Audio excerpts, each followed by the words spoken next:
देखिए दोस्तों, पूरे मुगल को अगर हम लोग देखते हैं तो जो स्थापत्य कला है मुगल के सारे राजाओं के समय में भी समान नहीं रही है। वो शासकों के हिसाब से बदलती रही है, ये बात आप याद रखिएगा।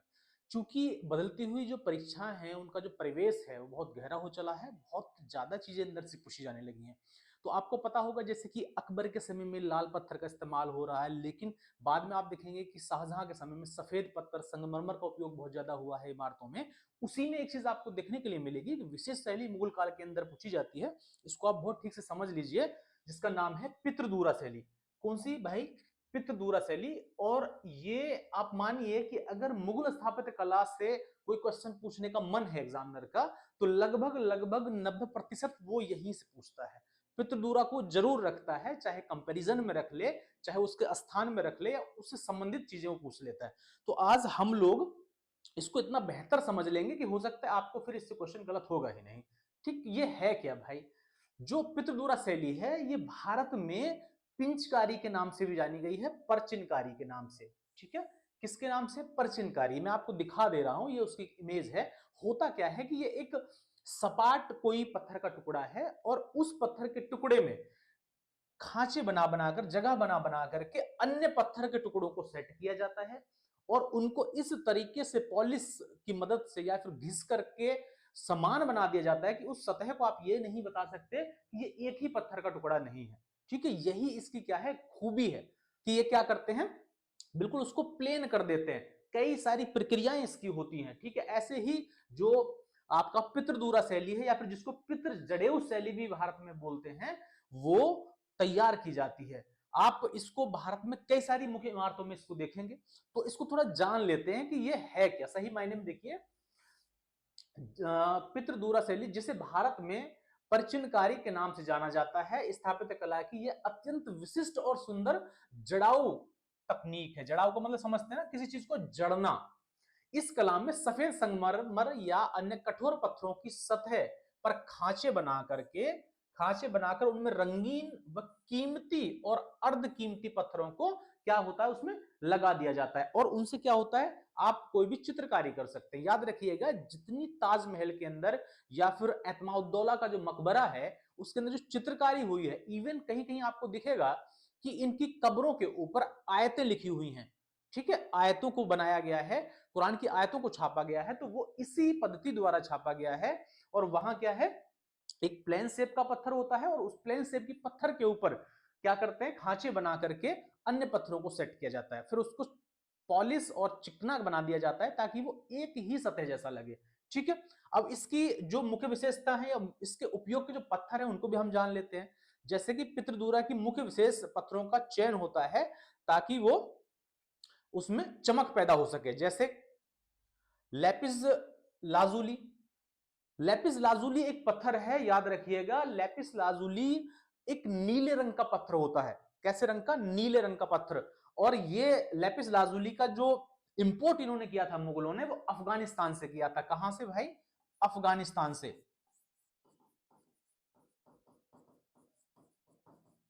ठीक, तो आप देख भी रहे होंगे कि इसमें कई जो चित्रकारी की गई है, जो ब्लूपन आ रहा है, ये जो ये जो पंखुड़ियां हैं, ये जो ब्लूपन, ठीक है ना, इसमें नीलेपन को दर्शाने के लिए किस पत्थर का? लेपिस लाजुली पत्थर का उपयोग किया गया है। ठीक है, ये नीले रंग को तैयार करता है। अगर मैं इसमें बात करूं फिरोजा पत्थर की, ठीक, तो ये रेड कलर को। ठीक, तो ऐसे ही जो इसमें चित्रकारी में रंगों को दर्शाया गया है, वो इन सब पत्थरों की मदद से ही दर्शाया गया है। चाहे वो लेपिस लाजुली हो, जेड हो, आगेट हो, फिरोजा हो, ठीक है, या फिर जेस्पर हो। ठीक है, जेस्पर भी लाल रंग का ही पत्थर होता है, इसमें और भूरे रंग के पत्थर भी मिलते हैं। ठीक, तो याद रखिएगा कि केवल संगमरमर का ही उपयोग पितृजड़ों में नहीं होता है, उसके अलावा भी बहुत सारी चीजों का उपयोग होता है। ठीक, क्योंकि हम पितृजड़ेऊ शैली को समझ रहे हैं, स्पेशली जो जिसको हम पितृदूरा या फिर परचिनकारी शैली भी कहते हैं। एक बात और मैं बता दूं आपको कि ये जो शैली है, ये मुगलों ने भारत में फैलाई है। ठीक है, मुगलों के द्वारा भारत में लाई गई। ठीक है, भारत में किसके द्वारा? भारत में मुगल के द्वारा। ठीक, लेकिन मुगलों ने भी इसको, इनकी ये मूल शैली नहीं थी, याद रखिएगा। इनको कहां से? इटली, इटली, कहां से? इटालियन शैली है ये स्पेशली, ठीक है। इतावली लोगों से इन्होंने सीखा था इसको, क्लियर। और ये कई बार पूछा गया है कि भारत में इस चित्रकारी का जो आगमन है वो किसके समय में माना जाता है, तो याद रखिएगा जहांगीर के समय में। किसके? जहांगीर के समय में भारत में ये पदार्पण हुआ है इस शैली का, जहांगीर के समय में इसको लाया गया। आप जानते होंगे कि जो जहांगीर की एक पत्नी थी नूरजहां, नूरजहां के पिता ग्यास बेग, ठीक है, ग्यास बेग का जो उपाधि है एतमाउद्दौला, जानते हैं। तो एतमाउद्दौला का जो मकबरा है वो पहली ऐसी इमारत मानी जाती है भारत में जिसमें पितृजड़ेऊ शैली या फिर कौन सी शैली, पित्रादूरा शैली का उपयोग हुआ है। याद रखिएगा आप इस बात को, ठीक। चलिए और इसकी गहराई को जानते हैं। निर्माण प्रक्रिया क्या है? पत्थर को फूलों, पत्तियों या फिर ज्यामितीय आकृति के आकार में बहुत ही सावधानी से काटा जाता है और फिर उन्हें संगमरमर में बने खांचों में गोद मतलब उसमें डाल दिया जाता है, ठीक है।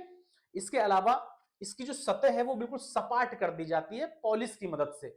उसको इतना रगड़ा जाता है कि उसकी सतह बिल्कुल सपाट हो जाती है और आप देख ही रहे होंगे कि वो बिल्कुल एक ही समान पत्थर लगने लगता है। यही इसकी विशेषता हो जाती है।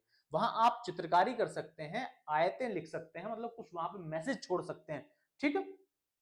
जैसे अब मैं आपको बता दूं, ये आप देखेंगे कि भारत में इतिहास और प्रमुख उदाहरण के रूप में अगर हम देखें तो जो एतमाउद्दौला है, एतमाउद्दौला का मकबरा आगरा के अंदर है। नूरजहां ने इसको बनवाया था, उनके पिता थे, ठीक। इसमें पितृदूरा शैली का उपयोग हुआ है, ठीक। आप देख रहे होंगे ये इमेज है और ये जो चित्रकारी यहां पर हो रही है, ठीक है, इसका चाहे मुख्य द्वार हो, चाहे ये दिख रहे हैं, ये सब क्या है? ये पितृदूरा शैली की बनावट है। इसी के द्वारा उसको सजाया गया है, ठीक। एक बात और याद रखिएगा आप, इसका बड़े पैमाने पे जो उपयोग है वो आगरा के किले में देखने को मिलेगा, लेकिन इसकी शुरुआत किससे हो रही है, किस इमारत से हो रही है? वो हो रही है आपकी एतमाउद्दौला के मकबरे से, ठीक है। इसके बाद ही बाकी इमारतों में इसका उपयोग हुआ है, ठीक। चलिए आगे अगर हम देखते हैं, जैसे ताजमहल है, ताजमहल में भी पितृदूरा शैली का उपयोग हुआ है। जैसे आप ये देख रहे हैं, ये जो मुख्य द्वार है, यहां भी आपको क्या है, फूल पत्तियां या फिर इसका जो स्ट्रक्चर बना हुआ है, ये सब क्या है? पितृदूरा शैली है, ठीक है, या फिर जिसको पितृ जड़ेऊ बोलते हैं, ठीक है, जिसको परचिनकारी भी बोलते हैं। याद रखिएगा, आपको मैं बता दूं कि जो परचिनकारी है, परचिनकारी उसका फारसी नाम है, जबकि जो पितृदूरा है वो इटालियन नाम है। ये भी याद रखिएगा आप इस बात को, ठीक है। इसके बाद हम बात करते हैं कि लाल किला, लाल किले में जो दीवाने खास है, दीवाने खास का जो सिंहासन है वो पितृदूरा पैनल से ही बना हुआ है। उसके पीछे, ठीक है, जो पैनल है, अगर हम आप देखें और आगे, तो ये आपको दिख रहा होगा जो दीवाने खास है, दीवाने खास में भी ये क्या है? चित्रकारी की गई है, ठीक है, जगह जगह चित्रकारी की गई है। तो ये सब क्या है भाई? ये पितृदूरा ही शैली है, पितृ जड़ेऊ शैली जिसको बोलते हैं, ठीक। परचिनकारी शैली भी जिसको भारतीय संस्कृति में कहा गया है। तो याद रखेंगे, मेन बिंदु ये हो जाते हैं कि पितृदूरा जो शैली है वो मुख्यतः कहां की है, ठीक है, इटली से। उसके बाद मुगलों ने इसको लाया। अब सोचने वाली बात है, सबसे इंटरेस्टिंग पॉइंट ये हो जाता है कि मुगलों में किस शासक के समय में आई? जहांगीर के समय में आई। देखिए जहांगीर के समय में जो व्यापारी थे, ये आई कैसे है? तो जो व्यापारी थे वो छोटी छोटी वस्तुएं उनको गिफ्ट करते थे और उन पर पितृदूरा शैली में चीजें बनी होती थी। वो उनको बहुत भाई, बहुत पसंद आई, तो उन्होंने फिर उसकी डिमांड की, भाई हमको ये बनाना है, करना है, ठीक है। इस तरीके से इसका प्रादुर्भाव भारतीय स्थापत्य कला में आपको देखने के लिए मिलेगा। और इसमें सबसे पहली चीज या सबसे खास बात ये हो जाती है कि भारत में इसका क्रम आपको बहुत ठीक से याद रखना है। क्रम कैसे याद रखना है कि भाई जहांगीर से शुरू हुआ, पहली बड़ी इमारत एतमाउद्दौला का मकबरा, उसके बाद कि जितने राजा, स्पेशली शाहजहां ने फिर इसका भरपूर उपयोग किया, चाहे वो आगरा का ताजमहल हो, चाहे किले के अंदर तख्ते ताउस हो, जहां भी आपको लगेगा, जहां भी डिजाइनिंग हो रही है, वो सब क्या है? आपकी पितृ जड़ेऊ शैली ही है। तो इतनी चीजें अगर आपके जहन में चल रही हैं तो मेरा मानना यह है कि आप इस शैली या फिर स्थापत्य कला को बहुत अंदर तक समझ सकते हैं, ठीक है। इन चीजों को थोड़ा बारीकी से समझना ही होगा, क्योंकि आप देख रहे हैं आजकल परीक्षाओं का लेवल बहुत बदल रहा है।